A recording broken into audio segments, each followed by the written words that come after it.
تو نیچے اترے. جب ممبر سے نیچے اترے صحابہ کرام رضوان اللہ تعالی علیہم نے کہا یا رسول اللہ آج تو ہم نے آپ کی زبان سے ایسی بات سنی ہے جو اس سے پہلے کبھی نہیں سنی تھی.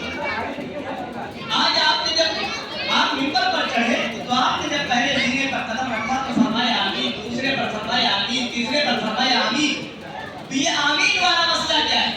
اللہ کے رسول صلی اللہ علیہ وسلم نے فرمایا ابھی ابھی جبریل میرے پاس آئے تھے اور جبریل نے یہ بات کہی. سب سے پہلے جبریل علیہ السلام نے کہا ہلاک ہو وہ شخص, برباد ہو وہ شخص جس کے سامنے رمضان المبارک کا مقدس مہینہ آیا ہو اور اس نے پایا ہو اور رمضان المبارک کے مہینے کے پانے کے بعد اس مہینے میں اپنی مغفرت نہ کروا سکا ہو. اس سے بڑا محبوب کوئی نہیں ہو سکتا. حضور اکرم علیہ السلام فرماتے میں نے کہا. اب دوسری بات فرمایا جبریل علیہ السلام نے کہا ہلاک ہو وہ شخص, برباد ہو وہ شخص جس نے والدین میں سے کسی ایک کو یا دونوں کو پایا ہو اور ان کی خدمت کر کے اپنے آپ کو جنت میں داخل کے جنت کا حقدار نہ بنا سکا ہو. اس سے بڑا محبوب کوئی نہیں. تو میں نے کہا تیسری بات اللہ کے رسول علیہ السلام نے فرمائی. اللہ کے رسول علیہ السلام نے فرمایا جبریل نے کہا ہلاک اور برباد ہو وہ شخص جس کے سامنے حضور اکرم صلی اللہ علیہ وسلم کا ذکر خیر ہو, حضور کا نام لیا جائے اور حضور پر حضور نہ بھیجے. اس لیے میرے پیاروں میرے عزیزوں یہ رمضان المبارک کا مقدس مہینہ, یہ مرحلہ, یہ مواقع جو اللہ نے ہمیں عطا فرمائے ہیں, پتہ نہیں کس کو اگلی بار نصیب ہوں گے کہ نصیب نہیں ہوں گے. ہم قدر نہیں کرتے. قدردانوں اللہ تبارک و تعالیٰ نے ساری چیزیں عطا فرما رکھی ہیں, سب کچھ عطا فرما رکھا ہے. تب بھی ہمارے اندر عبادت کے اندر کاہلی اور سستی اور غفلت, لاپرواہی, مسجد میں آنے کے بعد بھی اللہ کی رحمت سے محروم ہے, مسجد میں آنے کے بعد بھی اللہ کی مغفرت سے محروم ہے, مسجد میں آنے کے بعد بھی اللہ کی عطایا اور بخشش سے محروم ہے. ان سے بڑا محروم کوئی نہیں ہو سکتا. اس لیے بنیادی طور پر یہ بات سمجھ لینا چاہیے, بنیادی طور پر یہ بات سمجھ لینا چاہیے. مال چاہے جتنا اللہ تعالیٰ دے دے, دنیا کی ساری چیزیں آپ کو دے دے, لیکن یاد رکھنا عزت اگر اللہ نے رکھی ہے تو عزت اگر اللہ تعالیٰ نے رکھی ہے تو وہ اپنے ہمارے دین میں رکھی ہے. دین کے علاوہ کسی اور چیز میں اللہ نے عزت رکھی ہی نہیں ہے. یہ بات ہو گئی ذہنوں سے نکال دیجیے. عزت اگر اللہ نے رکھی ہے دین میں رکھی. یہ بات عمر بن خطاب رضی اللہ تعالیٰ عنہ کے ملک شام میں داخل ہوئے تھے تو ابو عبیدہ بن الجراح رضی اللہ تعالیٰ عنہ نے کہا تھا امیر المؤمنین وہاں تو بڑے بڑے بادشاہوں سے آپ کی ملاقات ہوگی, وہاں تو بڑے بڑے گورنر لوگ ہوں گے, آپ اپنے لباس کو بدل لیجیے, آپ اپنی سواری بدل لیجیے اور آپ شام سے داخل ہوئیے, شاہی سواری کے ساتھ داخل ہوئیے. تو حضرت عمر رضی اللہ تعالیٰ عنہ نے کہا تھا ابو عبیدہ اگر یہ بات کسی اور نے کہی ہوتی تو میں اس کو مار دیتا, میں اس کے کوڑے لگاتا, لیکن تم نے یہ بات کہی. یاد رکھو ابو عبیدہ مال سے عزت نہیں ملتی, سواری سے عزت نہیں ملتی, شاہی لباس سے عزت نہیں ملتی. آج اللہ بالاسلام, اللہ نے ہمیں عزت دی ہے, اسلام کی برکت سے عزت دی. عزت اسلام سے ملی, عزت دین سے ملی. آج میرے پیاروں میرے عزیزوں یہ بات دھوکے سے نکالو. ایک نہیں کتنی مثال ہے. جنید جمشید کا نام آپ لوگوں نے بہت سنا.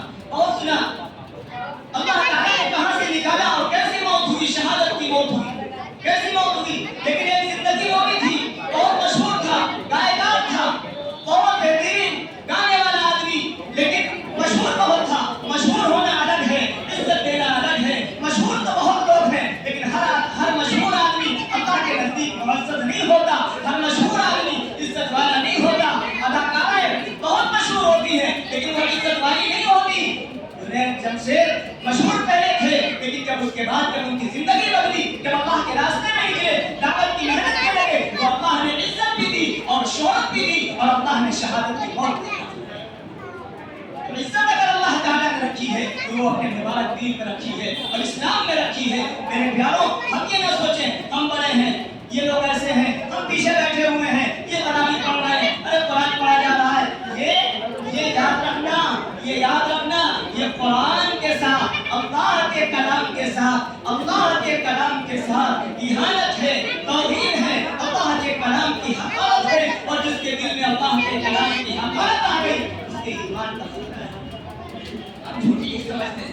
اس لیے آخر میں جو میں بات کرنا چاہ رہا ہوں یہی ہے کہ اللہ تبارک و تعالیٰ سے دعا فرمائیں جو غلطیاں کوتاہیاں ہوئی ہیں جانے میں انجانے میں اللہ معاف فرمائے اور آئندہ سے اگر کبھی یہ موقع ملے اللہ تعالیٰ زندگی نصیب فرمائے قرآن سننے کا موقع ملے تو قرآن کو صحیح طریقے سے جو قرآن سننے کے حق ہے اس طریقے سے قرآن کو سنا جائے۔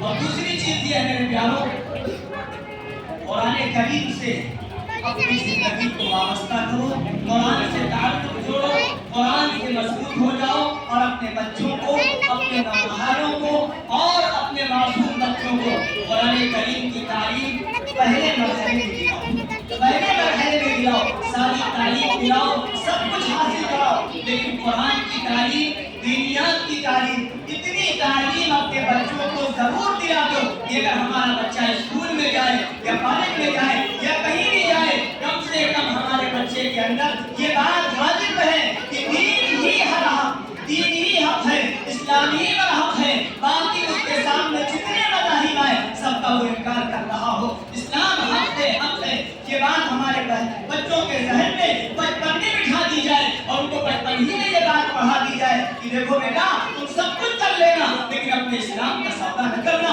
اپنے ایمان کا سودا نہ کرنا، اپنے دین کا سودا نہ کرنا۔ اگر تم نے دین کا سودا کر لیا تو یاد رکھنا اللہ کے یہاں کوئی پناہ کی جگہ نہیں ہے، اللہ کے یہاں کوئی ایسی جگہ نہیں ہے جو تمہیں نجات مل سکے۔ نجات اگر مل سکتی ہے تو وہ اسلام کی بنیاد پر مل سکتی ہے، دین کی بنیاد پر مل سکتی ہے، ایمان کی بنیاد پر مل سکتی ہے اور ایمان کے ساتھ ساتھ اعمال کی بنیاد پر مل سکتی ہے۔ باقی اگر کوئی دوسرا راستہ اختیار کرتا ہے، دوسری روش پر چلتا ہے تو اس راستے پر کامیابی نہیں مل سکتی ہے۔ اس لیے میرے نوجوانوں یہ مجمع بیٹھا ہوا ہے، ہمیں معلوم ہے مجمع آیا ہے، اس کو پتا ہے کہ آج کی دعا قبول ہوگی، قرآن کی تکبیر پر دعا قبول ہوتی ہے، یقیناً قبول ہوتی ہے۔ اللہ کے رسول علیہ السلام کا فرمان ہے، ارشاد ہے یقیناً دعا قبول ہوگی۔ لیکن میرے بھائیوں میرے عزیزوں یاد رکھو دعا کی قبولیت قبول ہونے کی کچھ شرائط ہے، دعا کے قبول ہونے کی کچھ شرائط ہے۔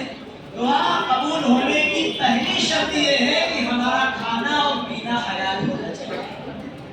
یہ مسلم شریف کی حدیث ہے اور فضائل اعمال میں حضرت شیخ نے لکھا بھی ہے، حضرت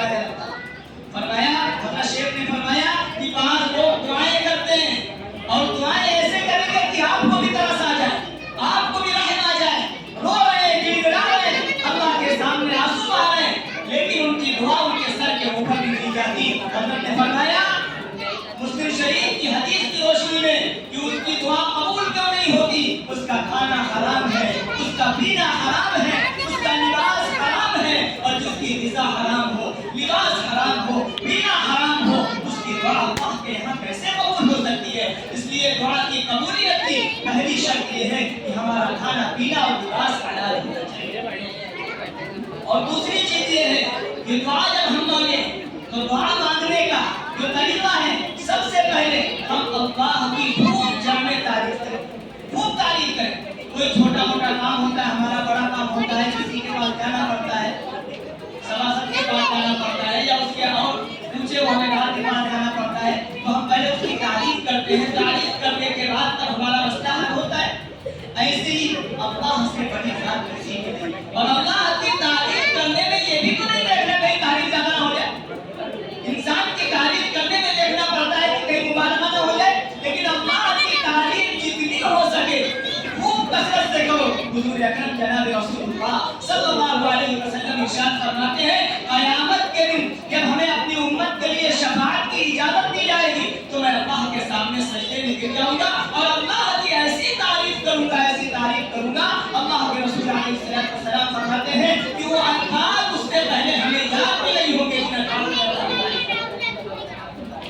تو اللہ کی تعریف جتنی کثرت سے ہو سکے، جتنی زیادہ ہو سکے کرنا چاہیے۔ اسی لیے قرآن کریم میں اللہ تعالیٰ نے جو آغاز فرمایا الحمدللہ رب العالمین سے فرما کر اللہ نے اشارہ کر دیا کہ سب سے زیادہ اللہ تبارک و تعالیٰ کو اپنی تعریف پسند ہے۔ اللہ کی جتنی تعریف کریں گے اتنی جلدی انشاءاللہ اللہ تعالیٰ دعا کو قبول فرماتے ہیں۔